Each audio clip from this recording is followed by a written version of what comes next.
Because if you notice, that silver tile's just obsolete to the furs.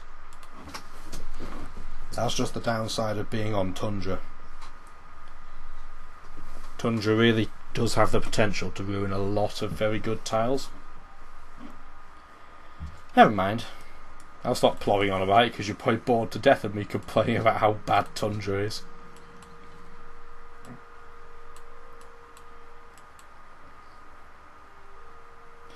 I've just noticed, I think that Sweden and US on the mini-map in the bottom right corner look quite similar. But I think that's Sweden. Yeah, Sweden's just built another city. Right where I would have wanted to put, I would have put mine on the other side because it would have been closer to me. But that's knackered that plan up a bit. It's not massively surprising that he built there. It's better than him building there, I'll give it that much. But that's happened. I wouldn't be surprised if that managed to piss the US off, because that's quite close to them. No, he's still just angry at Rakameng for absolutely no reason. I genuinely have no idea why those two Washington's angry at Rakameng other than he's quite close. There's no other thread of logic that I can see, but I told you already, the AI is all over the place. At this rate, I could build my third city any time I wanted to, as soon as I get a settler, which won't be far away. So that's pretty good.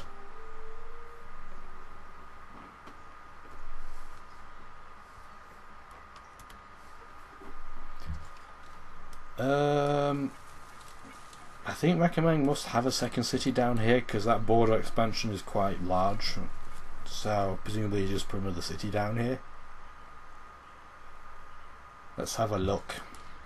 Yep, Muang Saliwang, or however you pronounce that.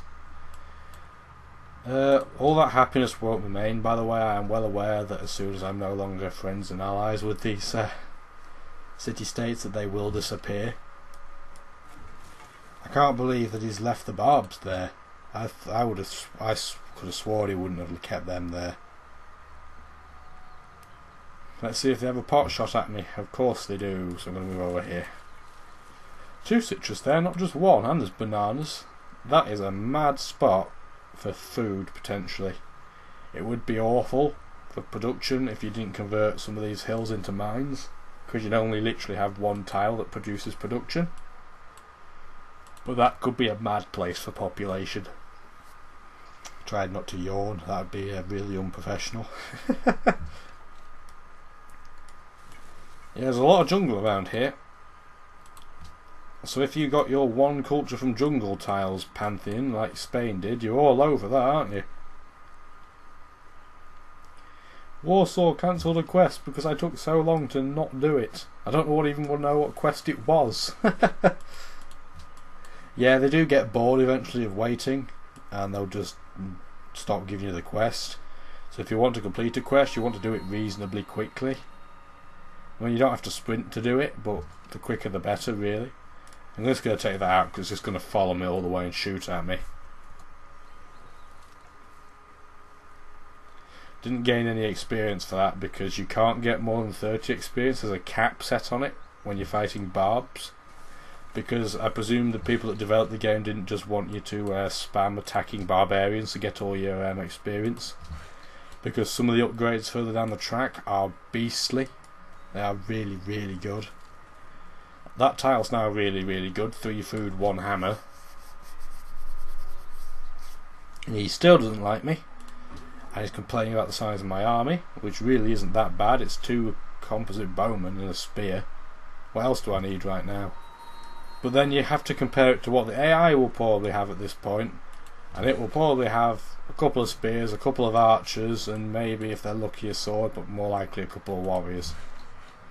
Because a lot of them spam units. So now I'm going to go and build up the sheep, because sheep provide a food if you improve their tile, and that will become quite a handy tile. 2 food, 2 production, 1 gold. My happiness went up temporarily to 29. It's 27 now because I'm no longer friends with these two. Mombasa was a maritime nation, so it was giving me extra food. I forgot about that. So that'll make my upgrade from 5 to 6 a bit quicker.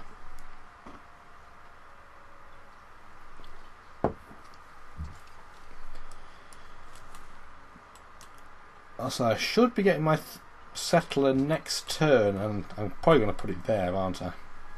It does mean I'll have to build another, at least another couple of archery units, I would have thought. And I'll do that as soon as I've got Stonehenge nailed down. So I'm going to get collective rule. That now makes building settlers more feasible, because they're now not hopelessly and ludicrously expensive. I just want to quickly check, is that the right place to go? Well, where else am I going to go really? Because I want that iron. And I don't want to be blocked in, but I could go up here next. Where do I want to go?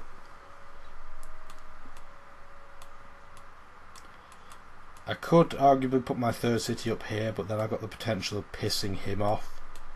And then I'm in all sorts of problems. I might want to go up here to make sure I get horses.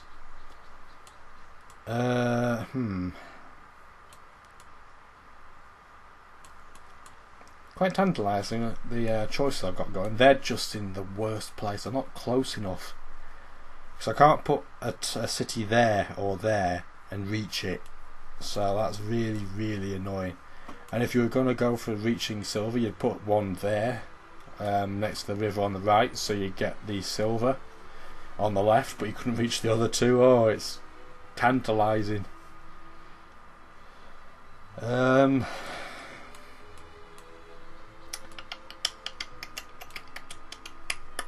Can't decide. Because I could put a city where these two rivers are together, because there's some good tiles there. I could reach the silver and the iron, and then I just have to put another city up here for the furs, the deer and the horses. That is something I could do. I don't think I'll get attacked either from this direction, so that's one positive thing, because you'd have to go through Warsaw to do it. So that would be a relatively safe place to put a city. And if I put it, say I put it 2 tiles away from the iron, bottom right, I'd have to go 1, 2, 3, 4, or 1, 2, 3, 4. Yeah, that's where I'll put it. I'm going to put it there. Okay. I'm going to take the composite bowman with me, so I don't end up being killed en route. Killed or captured, respectively. Still want to go to war with Howl Bluetooth, and I'm still going to say no. Cahokia is now allied. Allied with the UK. I'm not particularly interested in taking this out, because I think they'll pestulate Prague rather than me, but for sake of security I will check. That's what happens if a barbarian gets on your tile, by the way, that you have worked and improved, and they ruin it by pillaging it. It looks like everything is smoky. That's the effect. Now Rakameng doesn't actually like Howl Bluetooth, so you can end up with a few people. Oh my word, Sweden included. Wow, Howl Bluetooth's a popular guy. I'm going to take this out just to get it over with. Adrianople's going to get another population point soon, so that's good. Going to do. Oh, still didn't kill it. I would have thought he's on a. Yeah, he's. Yeah, I would have thought I'd done more than that, but never mind.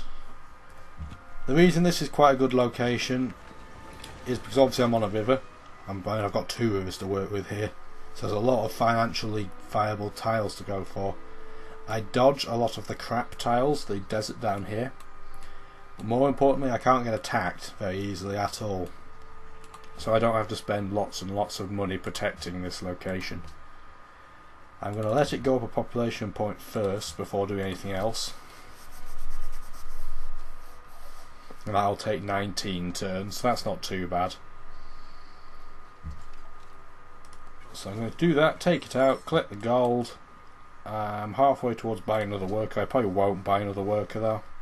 I'll play it up having to buy a bow of some sort to protect myself, because Howl Bluetooth will probably get all zealous and attack me.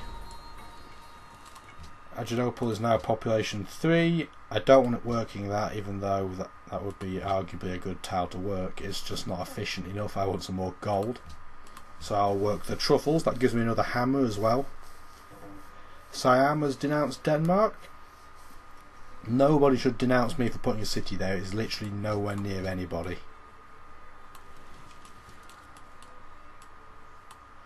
There's quite a lot of Genghis Khan's units floating around, but that's just what he does.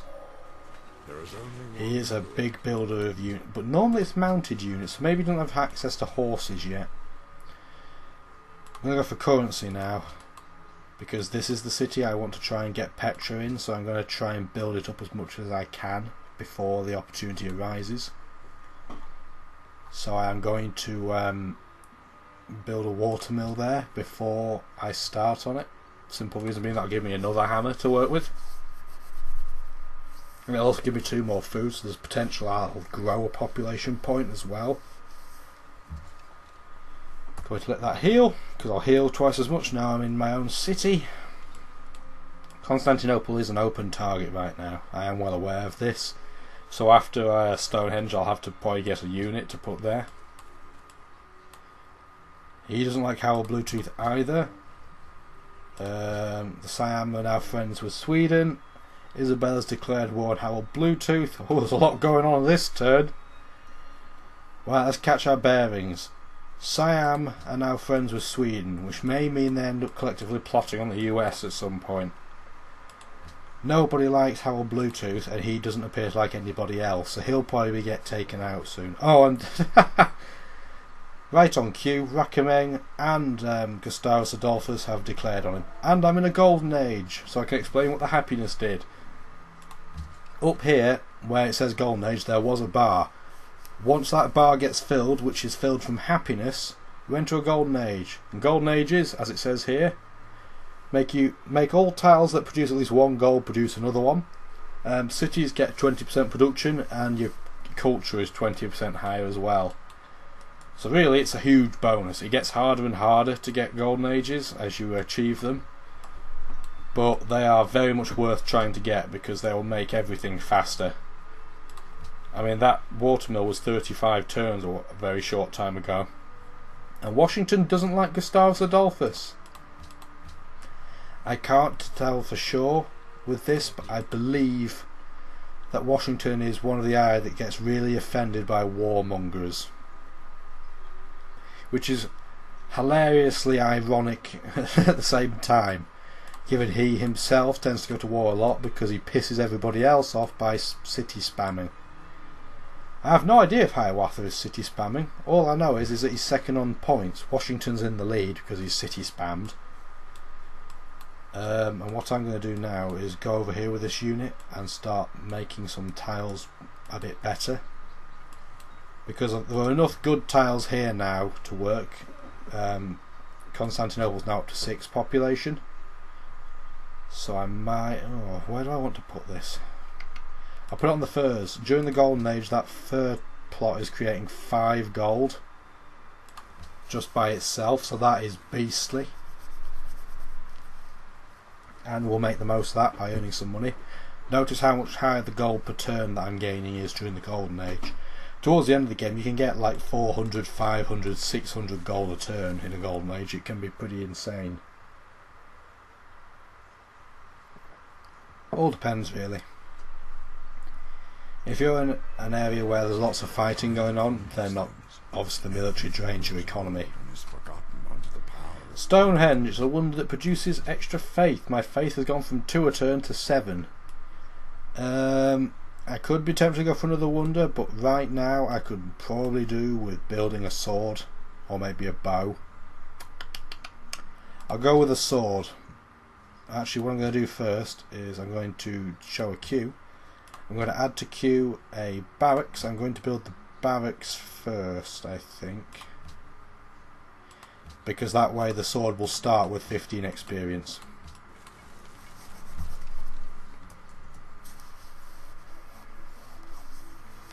And that basically means it'll get a promotion for free, so it's very much worth doing. I would have built a barracks earlier on, but really it just didn't get time to do it. I had to try and kind of press on.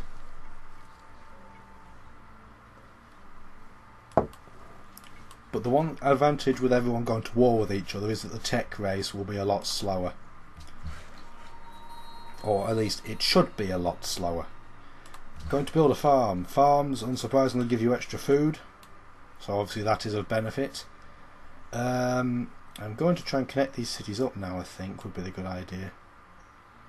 Because I can connect these cities up, because until you get engineering, which is a tech next to currency on the tree there, until you get engineering you can't build bridges, so you can end up in a really annoying situation where you actually can't get your roads connected, so your movement is still really slow. But you can actually build across here, so that's not too bad.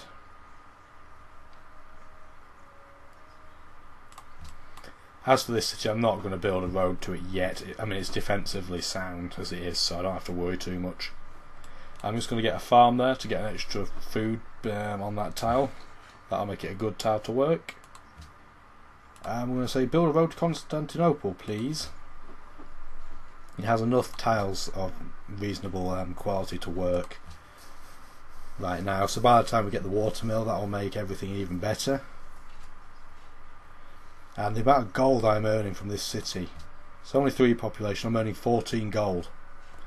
Compare that to the capital, which has double the population and is only producing 4 more, and then you've got the new city that produces close to nothing.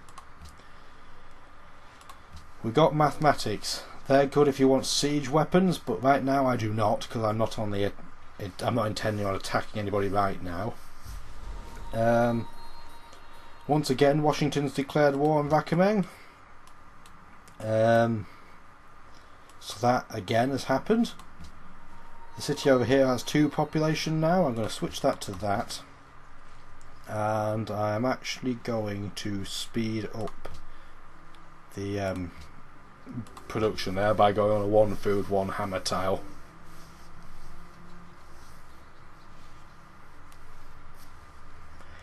Actually, scrap that. I might go for that one temporarily because I want to try and get the monument out so I can earn the sheep tile quicker. Because unfortunately it's going to go for the iron one first. I'd really rather have gone for the sheep. Getting a farm there will give me another food point, so I don't have to worry about starvation problems. And the fact that I got the Temple of Artemis means even though normally this would constitute a population not growing, I get an extra bonus of 10%, which means my city is growing regardless. The only thing I'm lacking right now are horses, and that's not because there aren't any around me, it's just I haven't prioritised getting horses. So I can't show you the unique unit yet. And it is, it's an alright unique unit actually. It's not very good at taking cities out, but it is quite handy because it's the only horse that can get defense from terrain. Normally they can't do that. So that's one thing going for it. I think it might be slower than the unit it replaces though, because it's got heavy like chainmail on it. I'm not entirely sure.